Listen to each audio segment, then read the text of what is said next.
тобокел кылуу бул Аллахтан келген жакшылыкка дагы, жамандыкка дагы, кыйынчылыкка да, жеңилдикке да ыраазы болуп, бүт нерседе Алла Таалага таянуу дегендик, урматтуу бир тууганым. Кудайдан келген жакшылык келсе дагы, жамандык келсе дагы, кыйынчылык келсе дагы, жеңилдик келсе дагы ага ыраазы болуш керек. Бул Кудайдын мага бергени деп, ошого таянуу Кудайга, мына ошол урматтуу бир тууганым тобокел. Тигил же бул иштин акыры кандай болору адам баласынын көзүнөн жашырылган. Адам баласы ушул иштин жыйынтыгы кандай болорун билбейт, урматтуу бир тууганым.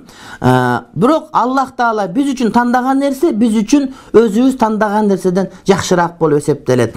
Кээде биз өзүбүз колубуздан келсе андай кылбайт элек, бөлөкчө кылат элек. Бирок Кудай Таалам бизге башка ишти насип кылып койду. Демек биз тандаган эмес, Кудай тандаган болду. Кудайдын тандаганы биз үчүн өзүбүз тандаган нерседен сөзсүз түрдө жакшыраак, анын акыбети жакшыраак болот.